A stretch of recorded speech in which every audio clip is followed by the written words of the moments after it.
Hi, and welcome to my case study for EDL 854, Module 12, entitled The Budget Debacle. So for this case, the location was in Briardale Elementary. It's one of 6 elementary schools in the district, and it's a K-5 building. In this district, schools compete against each other for fundraising for elective courses.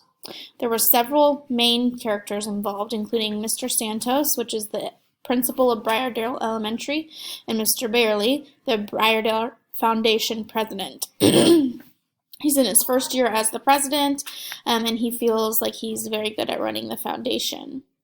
The incident occurred because the school held a raffle for cash fundraiser, and the cops were tipped off about the event. Mr. Bailey was arrested and charged with a misdemeanor, and all of the incidents made the front page of the newspaper. So the legal and ethical issues for this case mainly have to do with this amendment that the Kansas Department of Revenue has passed, SCR 1618. Raffles need to be regulated by the Office of Charitable Gaming. So as you can see, the school did not apply for the raffle license, and if you're a nonprofit who has a raffle that exceeds 25 grand, then you need to apply for a license, which they did not. So to conclude the case study, or to synthesize, I should say, the Briardale Foundation held an unauthorized raffle for cash drawing. They were trying to raise money for the Briardale Elementary School, but it resulted in the arrest of first-year president Mr. Barley, as well as created an embarrassing scandal for the school district and for the principal, Mr. Santos. So the case facts include the fact that this took place at Briardale Elementary, which is a K-5 building.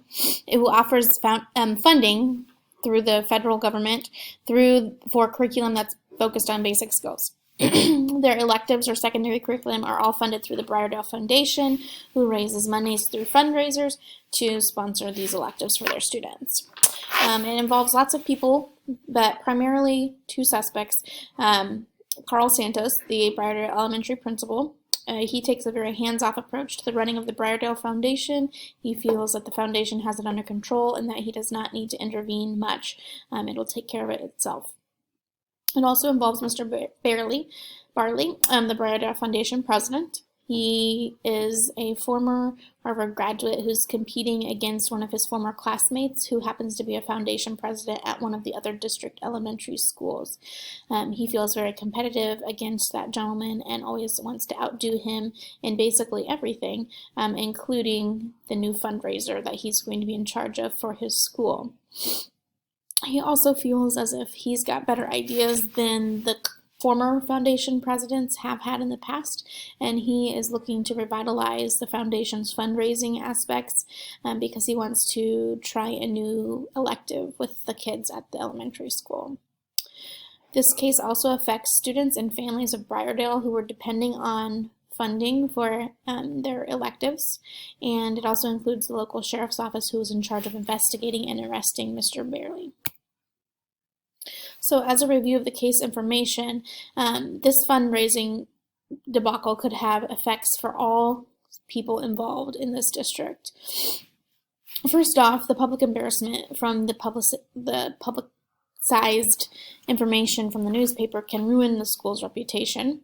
Community members might be less likely to participate in fundraisers because of this botched attempt. They know that illegal things had happened at the last fundraiser, so they may be less likely to participate. This will affect kids in the community who haven't even been born yet because they'll have less opportunities to participate in electives and be in an advanced program for their electives because people don't want to contribute to their fundraisers. It affects Mr. Santos because he looks like he doesn't know what he's doing. He was unaware of what was happening in this foundation that funds his school, and so that paints him in a really poor light. And then Mr. Barley's reputation is tarnished because he did not investigate and do any research. He got arrested publicly, so that's pretty embarrassing as well. Here's some things that I need to know, though, before moving forward. How much money was actually raised for this fundraiser? If the law states that you have to have a raffle license for anything exceeding 25 grand, well, I need to know if the money raised so far had exceeded $25,000. And I want to know how most schools deal with large scale fundraisers like this. I want to know if Mr. Bayerly did any research before he started this event, or if he just went off his college whim that he had thought of. And then I want to think about, is fundraising the most effective and ethical way to provide students with engaging electives? So I have several potential actions that I can take for this case. The first off is to do nothing. Allow the Briardale Foundation to continue acting as normal, hosting fundraisers to finance electives. The second option is to restructure the entire district's finances and fundraising money so that all students get a fair share of the money and get an equitable education. Another option would be to make the principal of Briardale a co-president of the Briardale Foundation, and they would be in charge of evaluating legal aspects of fundraising. And lastly, I could just replace Mr. Bayerly as the Briardale Foundation president and put somebody more experienced in charge of the foundation. So here are some of the pros and cons of each option. Choice 1, you don't have many changes to the foundation, so that keeps it stable. But the downside is that there's very little oversight, and you've basically destroyed your reputation as a foundation and you haven't done anything to fix it. Choice 2 allows for equitable education for all. There's no more competition between elementary schools for funding. The fundraising money can be put to better uses to buy different things for students, and every student in the district will benefit. The cons is that it's pretty time consuming for the district. There's lots of number crunching and shuffling of funds, and you'd have to make sure that you had all your legal aspects taken care of before putting money towards electives. The third choice the positives of the third choice would be that there'd be more oversight for the Briardale Foundation, and there's accountability for the president. However, there's more work on an already busy principal's plate, so that could be a downfall. The last choice, a positive, would be that you'd have an experienced leader to make changes to the foundation, and there'd be less work for the current principal, Mr. Santos. However, there you would be offending Mr. Bayerly, and there's still no principal oversight. After considering the pros and cons of each of my 4 choices, my decision would be to do a deep restructure of the district finances to create funding for the supplementary curriculum that's consistent across all 6 elementary schools. First off, I think it's really wrong that you are not offering the same electives for every single elementary school when you're all funneling into eventually the same high school.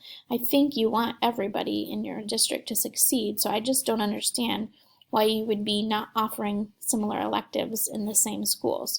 So by changing up your financing, you could allow students to have an equitable education.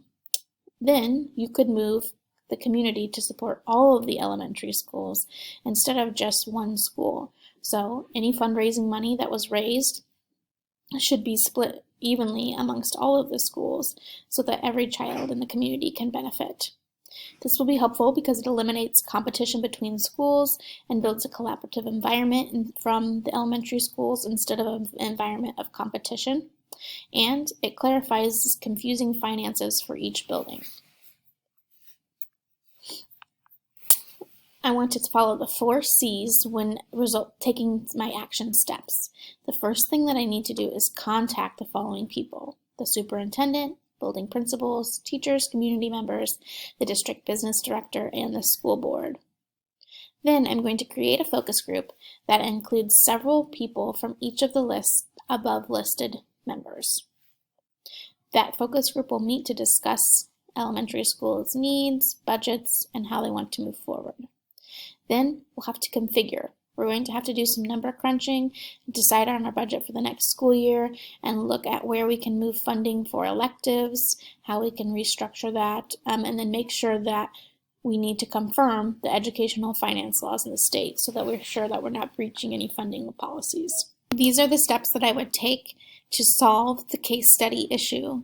Thank you for watching, and I appreciate your work with me this semester.